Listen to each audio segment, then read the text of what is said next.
In this video, I'm going to show you how to make the MACD. We're going to use the 12 and 26 period for the MACD exponential moving average, and we're going to use the 9 exponential moving average period for the signal line. Go ahead and do this the way I have it. Put the ticker in cell MU, set up the MACD for number 12 in H2 and I2 26, as well as the signal line you want in K2 you want 9. I have this set up in ascending order on the right here, and I've already done the calculation so I can check my work, but I think we'll be okay. We're going to do this in descending order, and the reason for that is because Google tends to bring in the last date when you do it in an ascending order. Sometimes they bring it in early, sometimes they don't have it where it comes in right, so it's just better if you do it in descending order. Once you have all these things set up the way I have it, go ahead and cell B4 and just put in this formula, equals, open parentheses, sort, open parentheses, Google Finance, open parentheses. We're going to reference cell B2 for our ticker, comma, in quotations, all, comma, today, open parentheses, close parentheses, minus 365 days for a year, comma, today, open parentheses, close parentheses, comma, in quotations, daily, close parentheses, comma, 1, comma, 0, close parentheses, close parentheses. Once you do that, the first thing we'll do here is just get some calculations for these three numbers here, 12, 26, and 9 period. And it's just going to be equals 2 divided by, and you want to open parentheses. You want to grab this number, and then you just want to add a 1 to it, and then close parentheses. And that'll give you 0.154. You're probably going to get more decimals than that. Just go up to this right here where it says decrease decimals and click that all the way back, so you only got 3. Now you can just go ahead and drag that formula across, and you'll get everything you need. The third one here you don't need, but so you can just subtract that out. So once you have that, this is what it should look like. You should have 0.154, 0.074, and 0.200, and that's what it needs to be under each one of these, the 12, the 26, and the 9.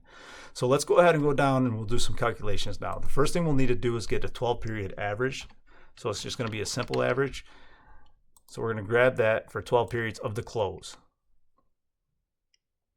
and just hit enter. It's equals average, and we want to grab 12 periods at a close. Now, once we get that average, we're going to go one more up and hit equals, and we're going to get the price next to that, the 13th one up, not the 12th one up. So we're going to go up one more and grab that price and subtract it out from the moving average. We want to put that in parentheses, and then we want to multiply that by this number here that we have, and we want to lock that in, and then we want to add it back to our average, and that gives us our exponential moving average. Now let me just take the orange out of there, and you can go ahead and just drag that all the way up to the top, and then we're going to go back down, and we're in this cell here, we're going to equals average, and we're going to get 26 periods. So I went ahead and highlighted those in orange so I wouldn't have to figure out where. So you're going to go up to the cell 230, from 255 to 230. That'll be your average. And then this is going to be the same thing. It's going to be equals, and you're going to grab your closing price one more above that 26 period to the 27th period here, and then you're going to subtract it out from your average. You're going to put that in parentheses, and you're going to multiply that by your underneath the 26, the calculation we did there, and we need to lock that in. And then we're going to add it back to our simple moving average right underneath here and hit enter. Now that gives you your exponential moving average for the 26 period. Change that to white, and then just go ahead and drag that up to the top.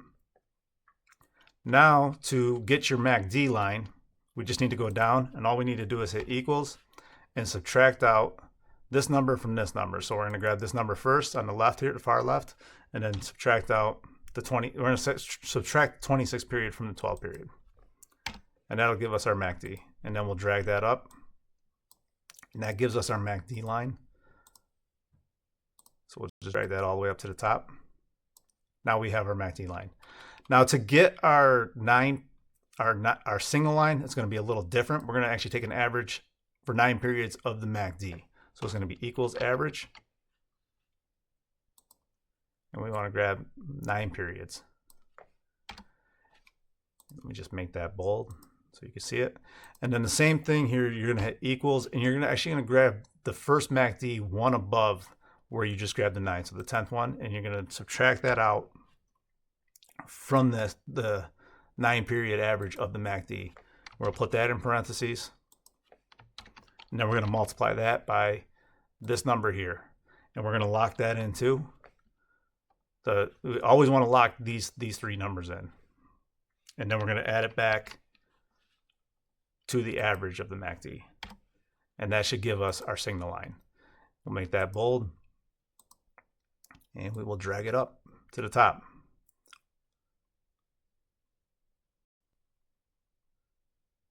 Okay, so now we have everything we need. We could actually start calculating from the top down now. We don't got to go from the bottom up anymore. So to get our histogram, all we have to do is hit equals, and we want our MACD minus our signal line. So it's equals the MACD minus the signal line. And you'll just drag, we'll make that bold so you can see it better, and we'll drag that down.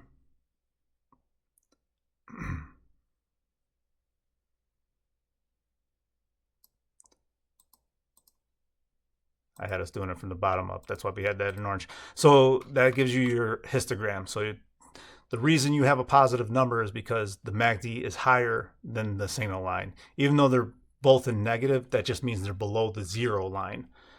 And now we want to get buy and sell signals. So we're just going to use an if statement. We're going to hit equals if our MACD is greater than our signal line. So if J5 is greater than K5, comma, in quotations we want buy, comma, close those quotations, comma, in quotations we want sell.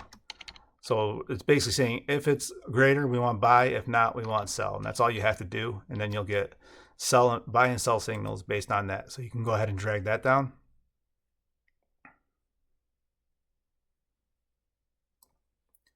Now we're all set, so we can go ahead and do the, we can pull this data over, and then I'll show you how to chart it with a histogram.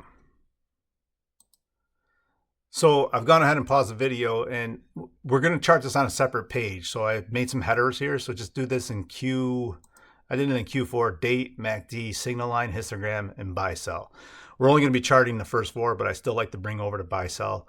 We don't want to chart where we are doing our work. We want to be able to make changes without the charts being on that page. So let's go ahead and pull that over. So we're just going to use a format.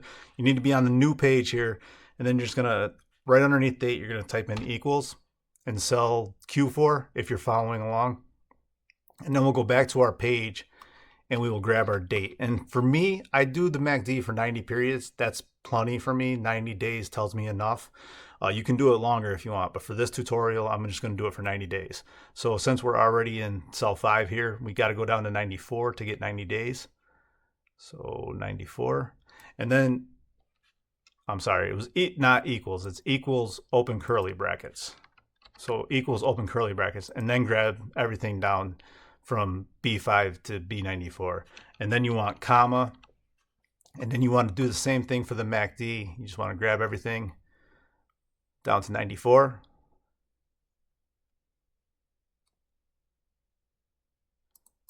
I messed up there. You want to grab everything down to 94 here. And then comma. And you want to grab everything in your signal line down to 94. And this has to be exact. You can't go, when you're doing it with curly brackets, you have to get the exact same amount of rows. So you want to go from B5, or you want to go from 5 to 94 for each one of these. It won't work if you try to grab extra data from a column. And then I like to bring over to buy and sell signals as well. So everything's comma, and then grab the cells you need for the curly. Want to make sure you hit equals, open curly brackets, and then grab what you need, comma, grab what you need in each row. And then at the very end, you want to close your curly brackets and hit enter. That should bring all your data over, which it does. We're in our other sheet now. We're not in the sheet where we did the calculations.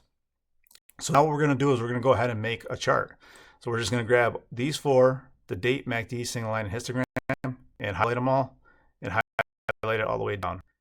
And then we're just going to go over here and hit insert chart. And I'm just going to pull this chart up so we can check our work, because there's going to be some things we're going to have to do different. You can see the chart doesn't come in quite the way it should. So we're just going to make this layer. See it.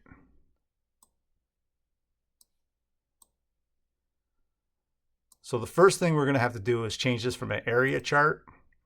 And you'll get some suggestions, but this might work right here, but just go down here to where it says line, smooth line area chart, the first top three here. You want the combo chart. So check combo chart, but we still don't have our data right. So let's actually fix our date first. Our date is in the wrong order. We have the most recent date here and the date that's the furthest away on the right. We want to fix that. So if you just click on this, which is going to be the horizontal axis, but if you just click on it, you can change this where it says reverse axis order, where my mouse is hovering over. Just click on that, and now you got the date that's the furthest away on the left and the most recent date on the right, and that's what we want. But we have our MACD histogram, and we have our histogram as a line. We don't want that. So we need to go to setup, or excuse me, not setup. We need to go to customize, series, apply to all series, and we want to change our MACD. So we're going to click MACD. You'll have 3 different series here. Just click MACD. We want to change this to a line. Now we have 3 lines. We don't want that either. We need to go down to histogram, and we need to change this to a column. And you could change the colors of all this stuff if you want, but you don't have to. It's up to you. That's it. Now you have your MACD, but let's just check our work real quick to make sure that we did this right.